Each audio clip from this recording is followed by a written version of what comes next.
Innal hamdalillah nasta'inu wa nastahdi wa nastaghfiruh wa na'udzu billahi min syururi anfusina wa min sayyiati a'malina may yahdihillahu fala mudilla lahu wa may yudlil fala hadiya lahu. Asyhadu an la ilaha illallah wahdahu la syarika lah. Asyhadu anna Muhammadan abduhu wa rasuluh. Allahumma shalli wa sallim wa barik ala Muhammad wa ala alihi wa ashabihi wa atba'ihi wa ansari ila yaumiddin. Allahumma lakal hamdu wa ilaikal mushtaka wa antal musta'an wa la hawla wa la quwwata billahi al-aliyyil azim. Ya hayyum ya qayyum bi rahmatika astaghith aslih sya'ni kullahu wa la takilni ila anfusina tarfatan 'ain. Amma ba'd. Para alim ulama, hadirin hadirat yang saya kasihi sekalian.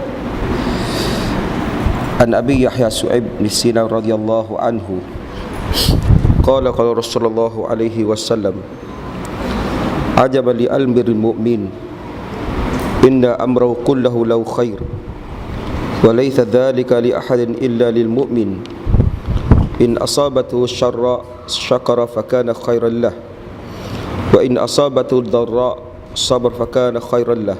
Rawahu Muslim. Daripada Abi Yahya Su'aib bin Sinan radhiyallahu anhu berkata Rasulullah alaihi wasallam, sungguh baik nasib bagi orang yang beriman, kerana dalam semua keadaan mereka mendapat kebaikan, dan tidak ada habang baik seperti ini kecuali mereka yang beriman.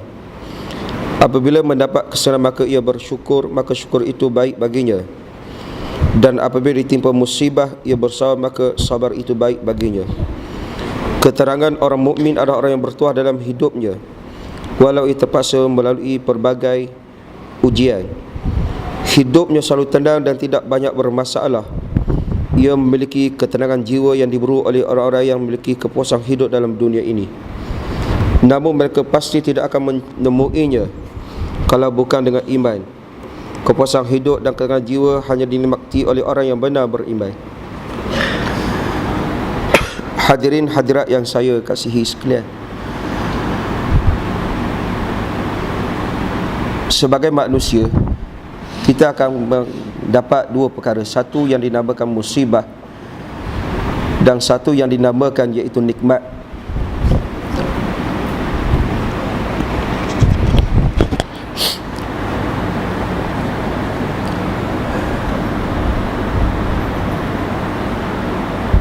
Bila mana kita dilahirkan sebagai manusia, sama ada kita beriman ataupun kafir, kita akan mendapat dua perkara. Satu yang dinamakan musibah, yang kedua yang dinamakan iaitu nikmat. Bila mana kita menyebut musibah, musibah yang berlaku kepada orang yang beriman akan mendatangkan pahala kepadanya. Samalah nikmat yang diberi oleh orang yang beriman akan mendatangkan pahala kepadanya. Kesimpulannya, sama ada musibah ataupun nikmat, kedua-duanya akan memberikan ganjaran yang besar kepada mereka yang beriman. Hadirin hadirat yang saya kasihi sekalian, bila mana kita menyebut musibah, Nabi SAW bersabda, mereka yang akan mendapat keamanan, mereka yang sentiasa mendapat petunjuk daripada Allah, ada 4 golongan kata Nabi SAW. Satu, idza u'tiya syakara, bila mana dia diberikan sesuatu oleh Allah nikmat, maka dia bersyukur kepada Allah.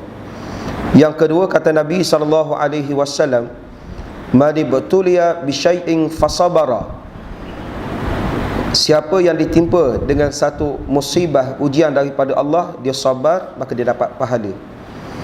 Yang keempat, wa man zulima faghfara, siapa yang dianiaya, siapa yang dizalimi, dia memaafkan, dia mendapat pahala. Wa man zalima fastaghfara, siapa yang zalim, melakukan kezaliman kepada sesama manusia, dia memohon keampunan daripada Allah, maka diberikan ganjaran oleh Allah Subhanahu wa ta'ala. Allah menyebut dalam surah Al-Mulk, alladzi khalaqal mauta wal hayata liyabluwakum ayyukum ahsanu amala. Allah menjadikan hidup dan mati iaitu untuk Allah menguji manusia, seperti Allah menjadikan ujian dan juga nikmat untuk Allah menguji sejauh mana keikhlasan benarnya iman seseorang manusia kepadanya. Fudhil bin Iyad ketika mana beliau menafsirkan surah Al-Mulk ini pada ayat alladzi khalaqal mauta wal hayata liyabluwakum ayyukum ahsanu amala. Ketika mana beliau menafsirkan ahsanu amala, kata Fudhil bin Iyad, satu, akhlasuhu, siapa yang lebih ikhlas. Bila mana Allah nak nilai hadirin hadat sama ada kita ni ikhlas tak ikhlas, maka Allah datangkan ujian. Ujian kadang-kadang dia datang dalam bentuk nikmat, bentuk nikmat. Kerana kadang-kadang ada setengah, bila mana diberi nikmat oleh Allah, dia semakin jauh daripada Allah. Kadang-kadang Allah datangkan ujian kepada manusia dalam bentuk musibah. Musibah boleh datang dalam pelbagai perkara. Allah menyebut dalam Al-Quran, wala nabluwannakum bisyai'in minal khawfi wal ju' wa naqsi minal amwal wal anfi wath thara' wa basyiris sabirin. Ianya boleh datang iaitu dalam kehilangan ahli keluarga, kebakaran, kehilangan panca indera, kelaparan, ketakutan. Bila mana datangnya ujian daripada Allah Subhanahu wa ta'ala, seandainya kita sabar, kita kembali kepada Allah, kita dapat pahala. Tetapi sebaliknya, bila mana kita ditimpa dengan ujian daripada Allah dalam bentuk musibah, kita tak sabar, kita tak redha, maka bagi kita murka daripada Allah Subhanahu wa ta'ala. Hadirin hadirat yang saya kasihi sekalian, pada malam ni saya lebih fokus untuk membicarakan iaitu berkenaan bersyukur. Soal musibah kita telah bicarakan ketika mana kita bicarakan hadis yang sebelum daripada ini. Pada malam ni kita fokuskan iaitu berkenaan bersyukur. Bila mana kita sebut bersyukur, dalam kitab Penawar bagi hati, yang dikatakan bersyukur itu bersyukur dengan nikmat yang diberikan oleh Allah, kita buat mengikut apa yang dikehendaki oleh Allah. Seandainya Allah berikan kita satu nikmat, kita buat selain yang disuruh oleh Allah, bermakna kita telah kufur kepada Allah. Dan bila mana kita menyebut bersyukur kepada Allah, para alim ulama menyatakan ada beberapa perkara yang perlu kita fahami. Satu, iaitu kita mengiktiraf. Allah menyebut dalam Al-Quran, wa ma bikum min ni'matin faminallah. Setiap nikmat adalah datang daripada Allah Subhanahu wa ta'ala. Itu nombor satu. Tak kiralah tuan-tuan ya, kita diberikan kekayaan, kita diberikan badan yang sihat, tak pernah sakit, kita diberikan anak-anak yang cerdik, kita diberikan rumah tangga yang bahagia, tidak ada pernah pertengkaran walaupun sedikit pun. Kita diberikan iaitu kerja yang selesa, kita berikan keamanan. Segala perkara tersebut yang datang daripada Allah, Tuhan yang memberikan nikmat kepada manusia. Yang kedua, kata para ulama, iaitu kamu memuji Allah. Memuji Allah paling minimal, kata para ulama, iaitu kamu menyebut Alhamdulillah. Paling minimal kita menyebut Alhamdulillah. Di mana dalam soal menyebut dengan lisan ini, termasuk kata para ulama, at-tahadduts bin ni'mati. Kita menceritakan nikmat yang kita dapat kepada orang, tetapi kena berhati-hati. Kalau tak kena cara dia, dia boleh bawa riak. Walaupun kita disuruh berdasarkan apa yang Allah sebut dalam Al-Quran, wa amma bi ni'mati rabbika fahaddits. Suruh cerita. At-tahadduts bin ni'mati syukrun wa tarkuha kufru. Kita bercerita tentang nikmat yang Allah bagi, satu, kesyukuran. Kita meninggalkan menceritakan berkenaan nikmat yang Allah beri dekat kita, satu, kekufuran. Tetapi walaupun kita disuruh menceritakan nikmat yang Allah kurniakan kepada kita, dia mestilah didasari itu dengan penuh keikhlasan. Kalau tak ikhlas, dia akan datang iaitu riak. Dia akan datang riak hadat. Bila mana datang riak, bila mana kita bercerita, maka kita tidak dapat pahala daripada penceritaan tersebut. Sebab itu hadirin hadirat yang saya kasihi sekalian, kalau kita tak berani, Kalau kita yakin seandainya aku cerita ni boleh bawa pada riak, tak payah cerita dekat orang.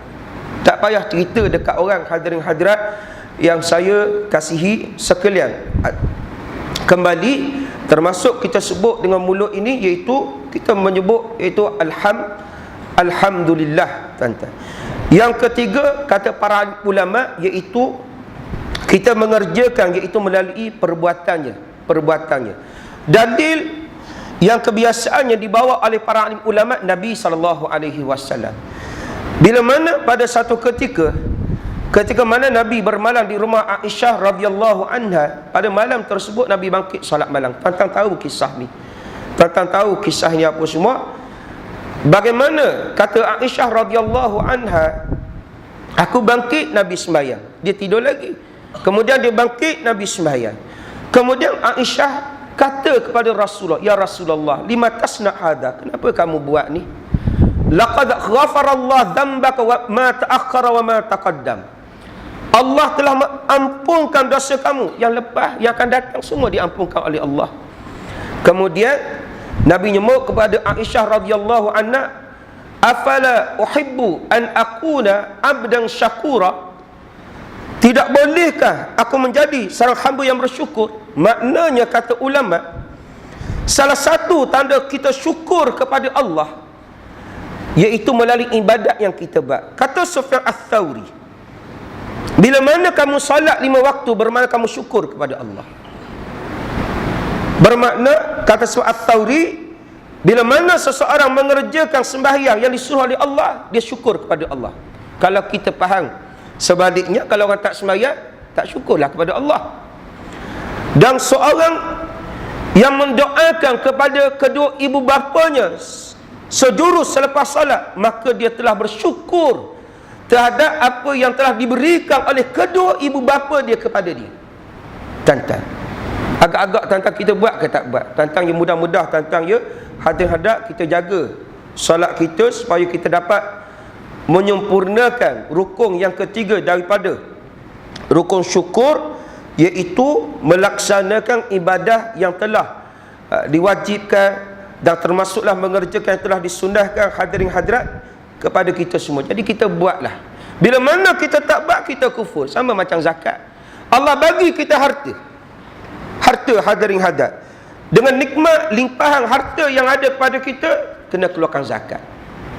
Bila mana kita tak keluarkan zakat, berarti kita tak bersyukur nikmat yang Allah beri dekat kita, hadirin hadirat. Dan zakat ini ada yang wajib, ada yang sunat. Yang sunat ni orang datang minta tolong, kita pun bagi.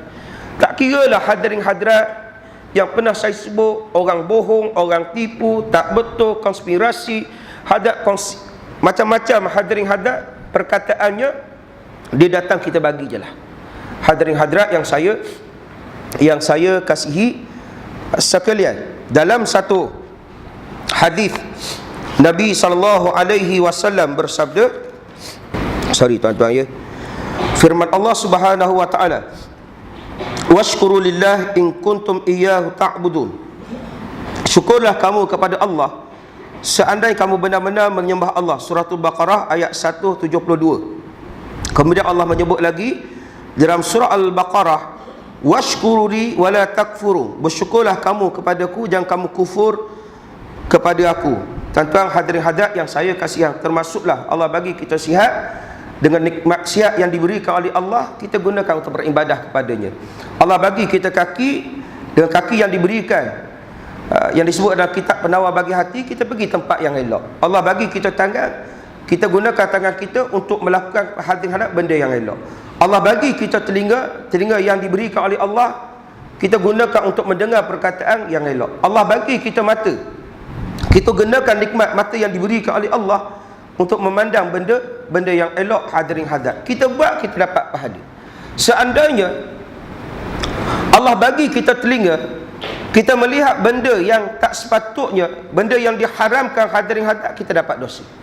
Mudah-mudah kita faham, tuan-tuan ya. Allah bagi kita mulut, dengan mulut kita baca Quran, kita berzikir, sebut perkara yang baik, hadirin hadirat. Tetapi dengan mulut kita fitnah, kita mengadu domba, hadirin hadirat, kita menyebut tetauran, kita memaki, menyebut perkataan yang lucah, hatta kita dapat dosa. Allah bagi kita tangan, Dengan tangan hadirin hadirat, kita nak raba bini kita pun boleh, tuan-tuan. Tapi kita raba orang lain selain pada bini kita, dapat dosa. Dapat dosa lah. Tuan-tuan hadirin hadirat, dengan tangan hadirin hadirat kita tulis benda-benda yang elok, kita dapat pahala.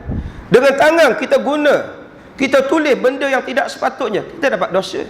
Tapi hari ni orang tak kisah, tuan-tuan ya.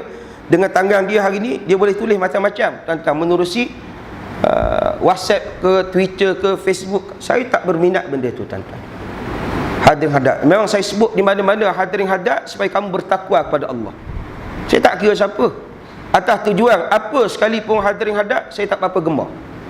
Hadirin hadirat, kadang-kadang kita edit, tuan-tuan, letak gambar haji, muka haji, letak gambar orang lain hadirat, boleh. Dah sampai masa hadirin hadirat, kita kembali kepada akhlak. Kalau kita bawa akhlak, kita bawa Islam, kita kena letak akhlak nombor 1. Tetapi hari ini tuan-tuan dia jadi jahanam semua. Mungkin saya pernah ceritakan kepada hadirin hadirat bagaimana saya tegur seorang pegawai JAI. Rasa dah cerita dah, tuan-tuan ya, tak cerita. Perkara ini berlaku bulan lepas. Setengah jam saya nak berkuliah di satu tempat. Dia hantar satu cerita menerusi WhatsApp tuan-tuan ya. Bila mana saya baca tu, memang cerita tu, tuan-tuan, kalau baca tu naik, tuan-tuan, semangat hang jebak tu naik, tuan-tuan, berderah-darah ni. Cerita apa? Dalam tulisan tu kononnya berlaku satu insiden dekat satu pasaria di Wangsa Maju. Bagaimana seorang lelaki non-Muslim, dia pakai baju t-shirt. Pada baju t-shirtnya ada 2 ekor babi, ada 2 ekor binatang, satu babi, satu anjing. Satu babi pakai serban, 2 anjing pakai tudung. Lelaki Melayu yang jaga cashier ni tanya, apa maksud gambar dua-dua binatang tu? Maka dijawab oleh lelaki non-Muslim itu, gambar babi yang pakai serban itu gambar Nabi kamu. Gambar yang apa, anjing yang pakai tudung itu isteri dia. Kemudian ditumbuk. Bila mana ditumbuk, ringkas ceritanya, lelaki Melayu itu dibuang kerja.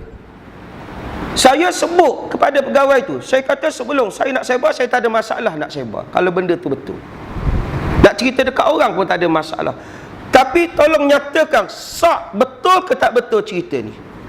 Minta sahihkan. Kemudian dia punya admin dia balas dekat saya.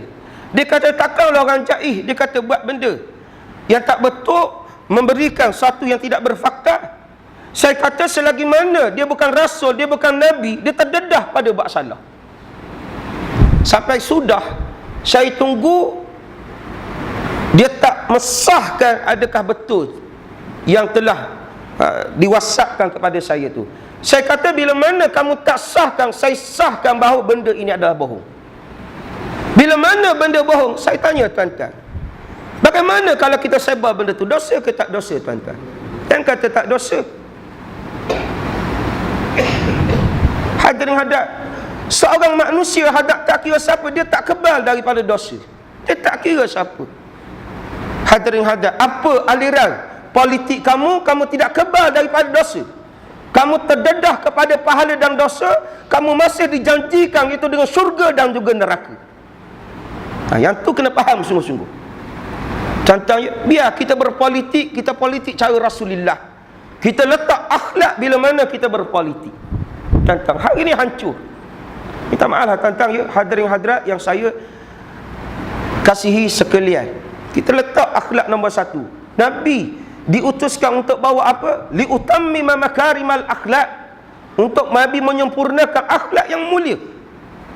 Jadi kita kena tunjuk akhlak yang mulia. Yang ni tak boleh. Allahu Akbar, hadirin hadirat yang saya kasihi sekalian. Jadi tak payahlah kita sebar tentang itu. Bayangkan kalau benda yang tak betul kita sebar. Sebar pula kepada A, sebar pula kepada B. Allahu Akbar, hadirin hadirat yang saya kasih, yang tak apalah ustaz, dia kata bagus kita akan dapat mileage. Mileage lah. Takut untung di atas dunia, kamu jadi keparat di hadapan Allah, hadirin hadirat. Di hadapan Allah kelak apa semua. Kan kita pernah sebut. Tuan-tuan tak ingat satu hadis yang pernah kita bawa? Ketika mana Nabi bertanya kepada para sahabat, atadruna manil muflis, kamu tahu tak orang bankrupt, orang muflis? Sahabat pun sebut, mala dina wal dirhama wala mata'. Orang yang tidak ada harta, tidak ada wang, tidak ada dinar. Nabi tidak menyatakan jawapan sahabat adalah betul. Jawapan sahabat betul. Kalau kita hari ni, kalau kita melihat jawapan yang diberikan oleh sahabat, ya betul. Orang yang muflih ni orang tak ada duit. Orang yang diisytiharkan bankrupt. Tapi Nabi menyatakan al-muflis dengan baik-baik, tuan-tuan. Min ummati, umat aku. Ya'ti yaumal qiyamah, yang datang pada hari kiamat. Bi salatin wa siyamin wa zakatin wa hajjin wa umratin wa sadaqatin. Yang datang pada hari kiamat dengan pahala sembahyang, puasa, haji, umrah, zakat, sedekahnya. Wa qad syatama hada, dia caci orang. Wa qadhafa hada, dia tuduh orang. Wa daraba hada, dia pukul orang. Wa syafaka dama hada, dia menumpahkan darah orang. Allahu Akbar. Takkan orang tak rasa bimbang benda ni? Hadirin hadirat, tak kira siapa. Saya ada satu grup WhatsApp hadat rakan-rakan daripada Yaman, macam tu juga. Dia seronok, tak tahulah hadirin hadirat yang saya kasih sekalian. Nak cerita lebih-lebihkan sama-sama ustaz. Hadirin hadirat, tetapi di mana kita letak benda tu? Hadirin hadirat, ya, Allahu Akbar. Hadirin hadirat, saya masih ingat masa saya di Yaman dulu, tuan-tuan. Bila berada di Yaman dulu, dia ada cyber cafe ni yang letak dekat apa, kalau kita on kan komputer tu, dia akan keluar ittaqillah. Kenapa, tuan-tuan? Arab ini, hadirin hadirat, ada yang jenis pening ni, orang tengok ke tak tengok, dia buka benda lucah tu. Jadi token cyber cafe ni, dan hadirin hadirat tak nak bertanggungjawab, hadirin hadirat, dengan apa yang dibuka tu. Hadirat, bila mana dia on kan, komputer akan keluar ittaqillah. Tapi Arab yang pening kepala, dia heran apa. Hadirin hadirat yang saya kasihi sekalian, jadi tangan kita ni, tentang, ya, ni kena perhati, kita nak tulis apa tentang hadirin hadirat. Allahu Akbar. Tambah lagi, benda yang kita tulis tu benda yang palsu, hadirin yang tak betul, hadirin yang melibatkan maruah pada seseorang, tuan-tuan. Jadi nak WhatsApp ke apa, nak Twitter, nak Facebook, silakan. Tentang Islam tak pernah larang benda-benda macam tu, tentang, ya. Tetapi Islam meletakkan garis panduan. Saya ingat satu artikel yang pernah saya tulis. Saya tulis dulu apa semua, bila mana masa tu dia tak ada Facebook, tapi dia kemarut dengan chatting, tuan-tuan. Jadi saya pun tulis. Kan dia ada satu isu semasa saya belajar dekat Yaman itu, bagaimana rakan-rakan ni apa semua berchatting dengan budak-budak daripada tanah Melayu. Kalau Yaman, hadirin hadirat, katakanlah kita hadirin hadirat, ya, pukul 11, pukul 10 malam, hadirin hadirat, sini pukul 3 pagi, 4 pagi, ya. Bila mana saya menyadari perkara tersebut, di atas dasar, hadirin hadirat, nak tegur rakan-rakan ini, nak tegur budak yang berchatting dengan ustaz-ustaz yang bakal jadi ustaz ni, hadirin hadirat, saya pun buat satu artikel masa tu. Nak sedarkan budak-budak ni. Hadirin hadirat, bayangkan hadirin hadirat, yang ni bakal ustaz, yang ini hadirin hadirat belajar dekat masa tu USM, UPM, hadirin hadirat, pukul 3 pagi. Bagaimana hadirat seorang wanita 3 pagi, hadirat yang ni hadirin hadirat pukul 11, 10, pukul 11. Allahu Akbar. Hadirin hadirat, saya kata 3 pagi ni waktu yang paling hampir Allah dengan manusia. Bila mana hampir Allah dengan manusia, Allah dengar apa yang manusia rintihkan, Allah makbulkan apa yang manusia minta dengannya. Cuba bayangkan waktu yang sangat mulia ini, kita penuhkan waktu ini dengan derhaka kepada Allah. Contoh, hadirin hadirat yang saya kasihi sekalian, pernah berlaku, tentang, ya, dekat mahkamah syariah Kelang, tuan-tuan. Bila mana seorang wanita ni, dia minta cerai, minta fasah daripada isteri, sebab isterinya ustaz, tapi kemaruk dengan chatting. sehingga membawa kepada zina. Ini saya cerita betul, tuan. Membawa kepada zina. Ibu tak mengaku anak ni. Tujuan mula-mula dia berceti ni kononnya di atas dasar berdakwah ni, nak dakwah budak ni. Akhirnya bukan dia dakwah budak ni, dia jahannamkan budak ni. Hadirin hadirat ya. Sebab tu kena jaga-jaga betul-betul hadirin hadirat yang saya kasihan. Kalau saya sebut macam ni, janganlah kita letakkan satu tanggapan kononnya semua tak boleh, semua habis yang boleh.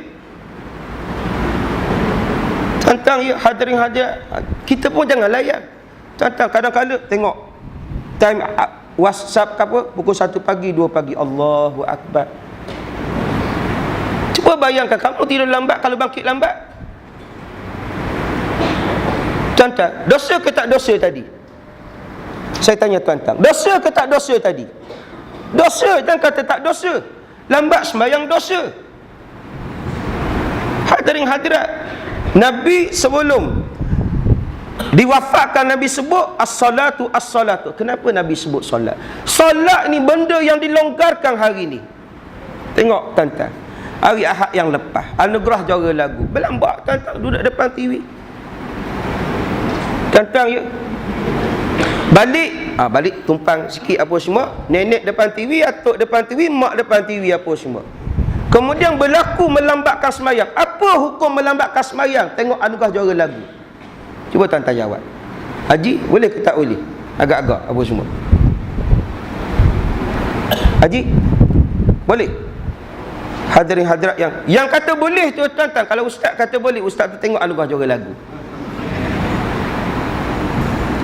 Jadi jahannam, hadirin hadirat yang saya kasihi sekalian, bermakna nikmat yang Allah berikan hadirin hadirat boleh membawa kita kepada Allah, dan nikmat yang sama hadirin hadirat boleh menyebabkan kita berlaku kufur kepada Allah. Tengok tuan-tuan ya, hadirin hadirat, Allah bagikan nikmat kekuasaan Nabi Allah Sulaiman, tapi semakin dekat dia dengan Allah, Allah bagi nikmat yang sama dalam bentuk kemewahan kepada Qarun, bukan menjadi semakin dekat dia dengan Allah, menjadi semakin kufur kepada Allah. Akhirnya Allah tenggelamkan dia sekali dengan hartanya. Itu Qarun. Tuan-tuan hadirin hadirat yang saya kasihi sekalian, kembali tuan-tuan ya, kata Sufyan Ats-Tsauri, bila mana kamu melakukan sembahyang 5 waktu, kamu telah melaksanakan syukur kamu kepada Allah. Bukan banyak pun tuan-tuan hadirin hadirat yang saya kasihi sekalian. Maknanya kita jagalah sembahyang tuan-tuan ya, hadirin hadirat yang saya kasihi. Yang seterusnya Allah menyebut lagi dalam Al-Quran, bila mana disebut dalam Al-Quran, wa in ta'uddu ni'matallahi la tuhsuha. Bila mana kamu nak mengira, nak menghitung nikmat yang diberikan oleh Allah, kamu tak mampu nak menghitung. Saya nak bawa sedikit kisah di sebalik ayat ini. Ketika mana turunnya ayat ini, Nabi memanggil Muaz bin Jabal. Kata Nabi kepada Muaz bin Jabal, aku sangat cinta kepada kamu. Tuan-tuan, ini sunnah Nabi. Bila mana tuan-tuan kasih kepada seorang sahabat yang sangat akrab dengan kita, bagi tahu dekat dia, baru kita kasih dekat dia. Itu satu sunnah Rasulullah. Tuan-tuan ya, Nabi panggil Muaz bin Jabal, Nabi sebut kepada Muaz bin Jabal, aku sangat kasih kepada kamu. Kata Nabi kepada Muaz bin Jabal, selepas usai solat jangan kamu tak menyebut perkara ini. Sebut apa? Allahumma a'inni ala zikrika wa syukrika wa husni ibadatika. Itu Nabi ajar kepada Muaz bin Jabal. Kita sebutlah tentang ya, hadirin hadirat yang saya kasihan, termasuklah doa yang selalu dibaca oleh Nabi yang ada dalam Ma'thurat. Hadirin hadirat, di antaranya Nabi SAW berdoa dengan satu doanya, Allahumma ma asbabin mi'atin aw bi ahadin min khalqi faminka wahdaka la syarika lak falakal hamdu wa lakas syukr. Riwayat Abi Daud An-Nasa'i. Kalau tentang baca Ma'thurat, dia ada dalam Ma'thurat. Fadilatnya, Nabi SAW menyatakan, kalau kita baca pagi dibaca lepas subuh, maka kita akan menyempurnakan, iaitu tuntutan bersyukur ke atas kita sehingga ke petang. Kalau kita baca petang, selepas asar, kita melaksanakan tuntutan bersyukur kita sehingga pada malam je tuan-tuan. Jadi nak mudah cari maghfirah, beli yang RM1 tu tuan-tuan. Yang RM1 apa maksud saya? Yang sughra. Ada jual. Diterbitkan oleh Telaga Biru Hadirin Hadap. Kita pun baca tuan-tuan ya, kita akan dapat. Mudah je. Dia bukan payah pun.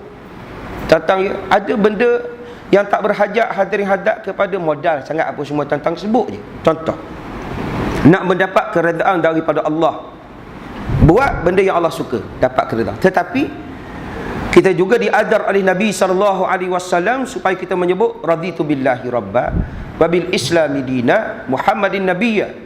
Siapa yang menyebut 3 kali pagi, 3 kali petang, kata Rasulullah SAW, tidaklah dia bertemu dengan Allah pada hari kiamat melainkan Allah redha dekat dia. Mudah saja sebut. Termasuklah kita disunnahkan menyebut raditu billahi rabbani selepas hadal.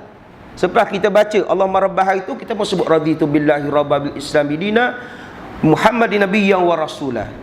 Tentang nak baca nabiyan, tak nak tambah rasulah pun terpulanglah. Tentang berminat yang macam mana. Yang penting bacalah tentang ya hadirin hadirat yang saya kasihi sekalian. Okey, kembali kepada soal bersyukur ini hadirin hadirat yang saya kasihi sekalian. Bersyukur yang ketiga, konsep bersyukur yang ketiga yang saya sebut tadi, iaitu bersyukur dengan perbuatan hadirin hadirat yang saya kasihi sekalian. Kalau Allah bagi kita mata, kita guna benda, tengok benda baiklah. Tentang ya, cuba bayangkan Allah bagi kita mata jadi buta tuan-tuan. Tengok-tengok cerita lucah tu hadirin hadirat, gergak Allah cabut nyawa dekat situ apa semua. Dia pernah berlaku. Seorang lelaki berusia 24 tahun, dia ni suka main PS. PS ni hadirin hadirat, game ke apa? Tentang ya, tengah-tengah dia main tu hadirin hadirat, inna lillahi wa inna ilaihi raji'un. Tentang kat mana? Shah Alam. Di mana? Saya rahsialah. Okey. Satu ketika dekat Yaman. Yang cerita ni anak kepada Tok Guru Haji Adi, Ustaz Muhammad Khalil Abdul Hadi, cerita dekat saya. Kisah ni berlaku dekat Pakistan. Lelaki ni dia suka hadap menonton video hadirin hadap lucah. Bila mana dia meninggal dunia, nak dimasukkan ke dalam kubur tu tak boleh nak masuk. Masuk dalam kubur hadap tak boleh nak masuk. Digali, diluaskan tak boleh lagi, diluaskan tak boleh lagi. Akhirnya Tok Iman mungkin diilhamkan oleh Allah kepada dia, tanya pada ahli keluarganya, apa kesukaan ni si fulan ni yang meninggal dunia ni? Jawab oleh ahli keluarga, suka tengok video. Dia kata bawa perakam video ni. Tuan-tuan mungkin rasa macam melawak. Tak, ini bukan melawak tuan-tuan, ini cerita betul. Dibawa perakam video itu, diletak bersama sekali dengan dia, maka boleh dimasukkan dalam kubang kubur. Allah boleh buat. Hadirin hadirat yang saya kasihi sekalian, mulut tentang ya, mulut kena jaga. Mulut ni kata Nabi SAW, sebab yang meramaikan manusia dimasukkan ke dalam neraka, mulut dah kemaluan ni. Sebab tu hadirin hadirat, Nabi SAW, walaupun kita tahu Nabi ni cakap bergurau dengan sahabat, tapi Nabi ni banyak diam. Banyak diam selamat. Dan kata ulama, idza samatan najah, bila mana kita diam kita akan selamat. Tuan-tuan hadirat, nak bercakap hadirat sebut benda yang baik, cerita benda yang baik. Hadirin hadirat yang saya kasihi sekalian, kaki perlu diambil kira mana kita nak melangkah tentang ya, tempat apa kita nak melangkah. Hadirin hadirat yang saya kasihi, kelab malam ke, disko ke, hadirin hadirat, pusat karaoke ke.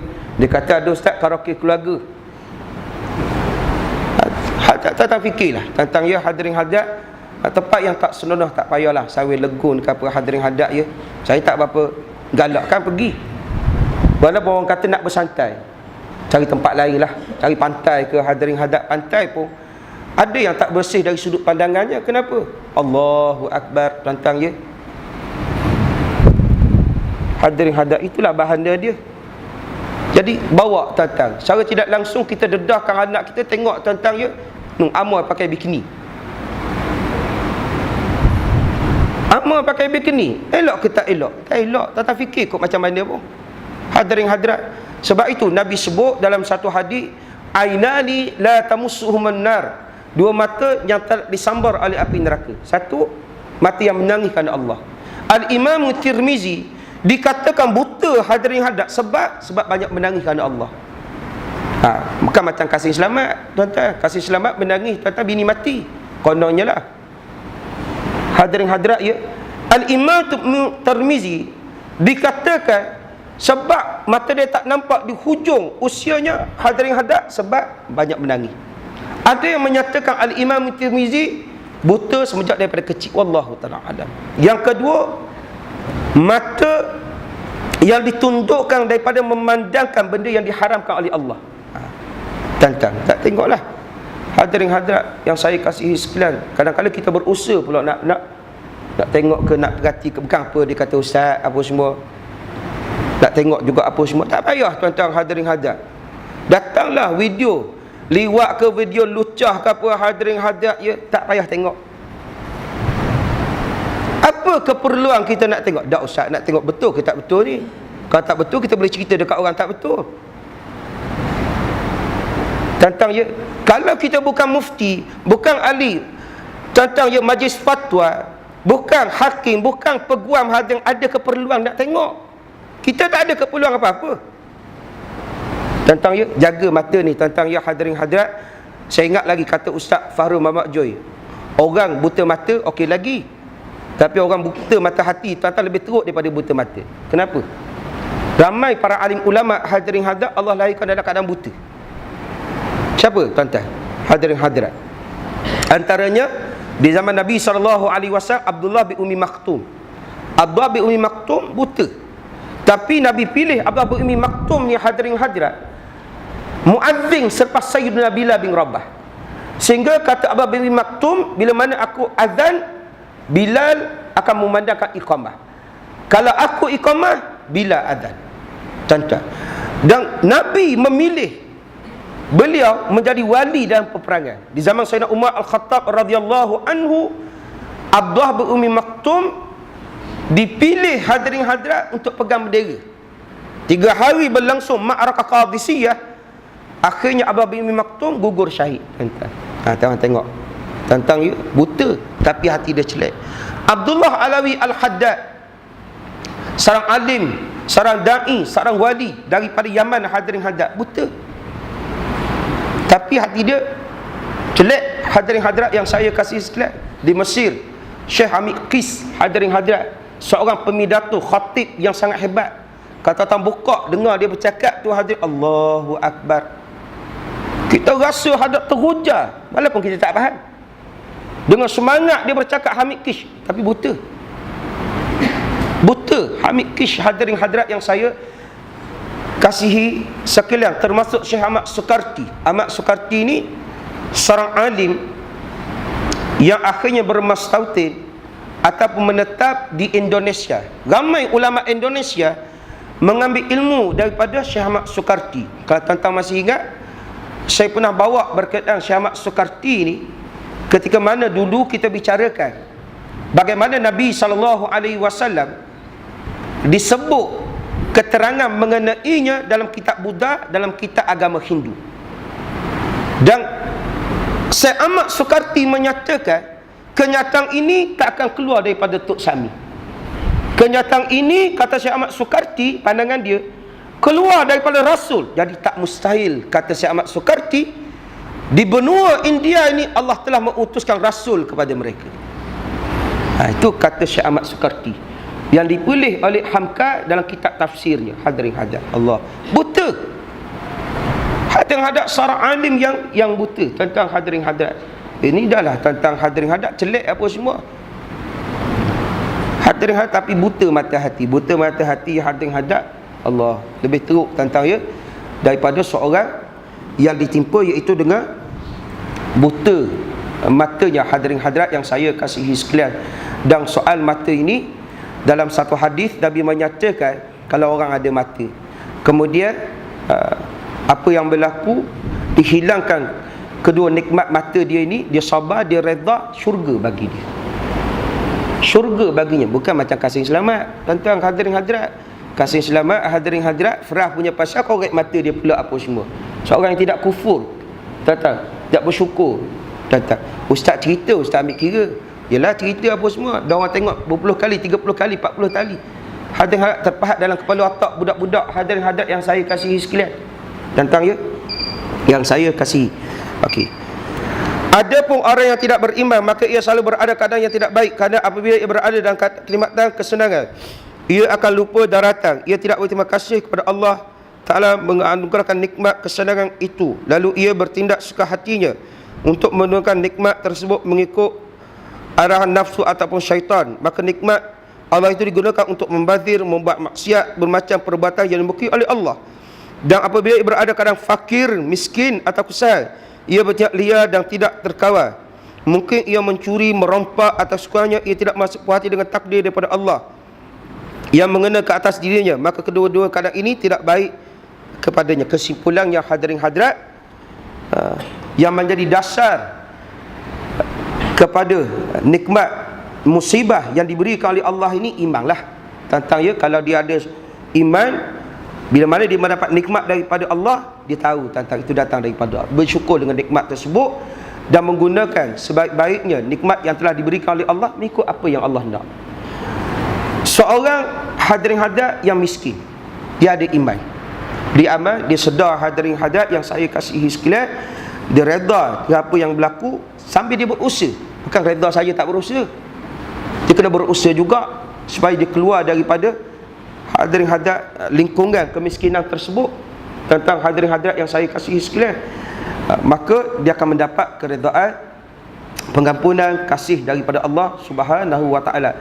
Dan samalah seperti musibah, dasarnya juga iman. Kalau kita ada iman, hadirin hadirat, kita tak keluh kesah. Tentangnya kita redha dengan Allah Subhanahu wa taala yang sudah pasti di sebalik musibah, ujian yang berlaku ke atas seseorang, adanya pengampunan daripada Allah, adanya iaitu pengangkatan darjat yang telah Allah sediakan dekat dia. Cuma kadang-kala manusia dia tak sedarlah, dia tak sedar bagaimana Allah, bila mana Allah nak menarik seorang hamba kepada dia ni, kadang-kadang melalui nikmat yang Allah bagi. Melalui nikmat yang Allah bagi. Kenapa Allah bagi pada aku banyak macam ni, macam ni, macam ni, macam ni, apa semua? Boleh sedar. Okey. Kadang-kadang bagaimana Allah nak menarik seseorang kepadanya melalui musibah. Musibah. Tiba-tiba tak boleh cakap, tiba-tiba sakit jantung, hadirin hadirat. Cerita yang pernah mungkin tuan-tuan dengar apa semua, yang pernah saya bawa hadirin hadirat. Kalau kita nak buat satu perbandingan mudah, Malik Noor sebab sakit jantung dia sedar, kan tuan-tuan? Malik Noor sebab sakit jantung dia sedar. Kemudian kalau tuan-tuan tengok Profesor Dr. Muhammad Kamil Ibrahim sebab dapat PhD. Berbeza ke tak berbeza tuan-tuan? Satu musibah, satu nikmat. Profesor Dr. Muhammad Kamil Ibrahim setelah dia dapat PhD tu, kata baca bukunya hadirin hadirat, dia mula sedar, mula baca Quran. Daripada tak erti baca Quran, mula baca Quran. Nikmat. Tapi ada yang diberikan ujian oleh Allah, cara Allah nak tarik padanya, hadirin hadirat, pergi sakit hadirin hadirat, stroke. Daripada stroke tu, Malik Noor dia faham ini peluang kali kedua Allah padanya. Kata dia tak akan mensia-siakan peluang kali kedua ni. Akhirnya dia sedar, dia berubah. Hadirin hadirat yang saya kasihi sekalian, jadi kedua-dua nikmat musibah ini mempunyai pengaruh yang besar kepada kita tentang ya, bagaimana kita nak menilai musibah dan nikmat ini. Sesungguhnya tuan-tuan hadirin hadirat, kita akan dapat menilai musibah dan nikmat ini melalui tentang kekuatan iman yang ada pada kita semualah. Tuan-tuan hadirin hadirat yang saya kasihi sekalian, kalau lemah hadirin hadirat, bila mana kita ditemu musibah, Allahu Akbar, kita akan rasa hadirat keluh kesah, sesak nafas, sesak dada, hadirin hadirat, macam-macam boleh berlaku. Tentang bunuh diri ke apa, hadirin hadirat, tentang banyak.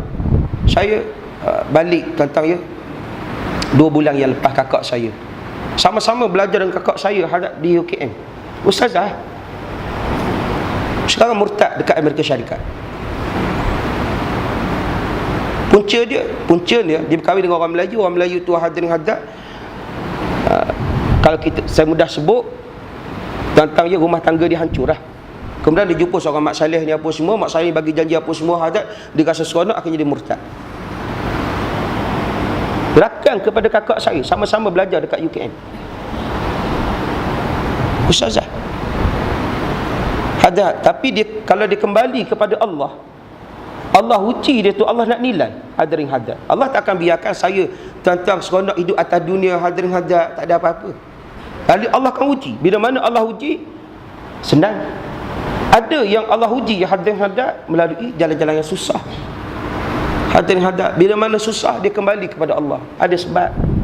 Tentang ya hadirin hadir yang saya kasihi sekalian, tapi dia tak sabar, akhirnya dia murtad daripada agama dia, murtad daripada Islam. Saya tak tahulah cerita selepasnya. Hadirin hadir, kakak saya tunjuk gambar apa semua. Dia kata kawan dia apa semua, yang sama-sama belajar di UKM satu ketika dulu apa semua. Hadirin hadirat yang saya kasihi sekalian, apa-apa saja, bila mana berlaku musibah, kita kena kembali kepada Allah. Sama kita dapat nikmat, paling mudah kita sebut Alhamdulillah. Termasuklah Nabi SAW, bila mana Nabi mendapat nikmat daripada Allah, kadang-kadang Nabi melakukan sujud syukur. Terpulang, paling minimal tuan-tuan, kita sebut Alhamdulillah. Nak buat sujud syukur, kita buatlah. Tentang nak buat kenduri ke, terpulanglah. Hadirin hadirat yang saya kasihi sekalian, bila mana kita ada musyabah, sama juga innalillah wa inna ilaihi raji'un. Kita sebut kembali kepada Allah Subhanahu wa taala. Sebab itu bila mana kita ditimpa musibah, kita orang melihat ditimpa musibah, kita sebut innalillah. Bila mana kita melihat orang ditimpa musibah, Nabi ajar kita sebut apa tuan-tuan? Alhamdulillazi afani mimma btalaka wa fadlan ala kathirin mimman khalaqta tafdilan. Bila mana kita melihat orang ditimpa musibah, ya Allah, segala puji bagi kamu yang telah mengafiatkan aku, mengamankan aku daripada malapetaka ujian yang berlaku kepada si fulan itu. Tentang bila mana kita melihat orang ditimpa musibah, tak erti ustaz, tak erti alhamdulillah lah. Tentang innalillahi wa inna ilaihi raji'un apa semua. Tentang kita kembali kepada Allah Subhanahu wa taala. Saya maaf ada bahasa yang terkasar lah. Tentang ya, ada soalan? Tadi ada satu soalan orang tanya kepada saya lah. Saya tak hadir semasa hari berkumpulan tuan guru Datuk Harun Tayyib itu. Tentang memang saya tak hadir, saya tak balik. Tetapi berdasarkan kisah yang diceritakan kepada saya lah, ketika mana jenazah dibawa keluar daripada rumah dia tu, rumah dia sampai ke Tanah Pokok tu 1 kilometer lebih apa semua, bermulalah awan tuan-tuan ya memayungi jenazah tersebut. Itu yang berlaku. Itu yang berlaku tuan-tuan ya, yang berlaku. Wallahu ta'ala alam. Hadirin hadirat yang saya kasih sekalian. Dan pernah diceritakan benda yang sama oleh Ustaz Halim Hassan. Kalau tuan buka YouTube itu, saya dengar ceramah dia lah, Ustaz Halim Hassan semua. Beliau menceritakan pengalaman menziarahi makam Datuk Ishaq Bahru. Datuk Ishaq Bahru yang memang teduh apa semua. Dan bila mana sambil-sambil diturung tu, dia bercerita dengan mereka yang menjaga makam tu. Dan begitulah cerita yang menjadi buah mulut kepada orang yang menziarahi makam Datuk Ishaq Bahru. Memang teduh, bukan kata tak ada pancaran matahari tak apa semua. Wallahu ta'ala. Sebab itu tuan-tuan ya, Nabi sebut, Al-Hafiz Al-Majali As-Suyuti sebut, ma la yahzun li mautil alim fahuwa munafik. Siapa yang tidak berduka cita dengan meninggalnya seorang alim, dia seorang munafik. Dia seorang munafik. Kata Sayyidina Ali radhiyallahu anhu, bila mana meninggalnya seorang alim akan berlaku thulmah, lubang dalam agama, lubang yang tak boleh nak tutup lah tuan-tuan. Yang ketiga, bila mana meninggal seorang alim, itu tanda kiamat. Itu tanda-tanda kiamat yang sedang Allah perlihat. Kerana 3 hari selepas meninggalnya Tuan Guru Dr. Harun Tayyib, meninggal Dr. Abdul Karim Zaidan di Yaman. Hadirin hadirat. Kemudian 4 hari selepas itu berlaku satu kematian. Itu di Indonesia, seorang kiai, saya lupa nama dia lah. Hadirin hadirat yang saya kasihi sekalian, bila mana meninggalnya para ulama, kita semakin hampir menuju kepada kiamat. Bila mana meninggalnya para alim ulama, maka akan berlakulah raf'ul ilm, ilmu diangkat. Bila mana berlaku ilmu diangkat, wa yathbutul jahl, berlaku kejahilan. Tentang kesan bila mana jahil, Nabi sebut selepas itu wa yadharaz zina, zina akan berleluas. Kenapa dikaitkan macam tu? Wallahu ta'ala. Sama-sama kita bermuhasabah lah tuan-tuan ya. Kita meletakkan diri kita ni dalam majlis majlis ilmu. Hadirin hadirat, suka kepada orang yang menuntut ilmu, suka orang yang memberikan ilmu, dan kita suka kepada ilmu. Hadirin hadirat, dan kita jadi macam tu tuan-tuan. Hadirin hadirat yang saya kasihi sekalian. Ada soalan tuan-tuan nak tanya? Allah Ta'ala. Assalamualaikum warahmatullahi wabarakatuh.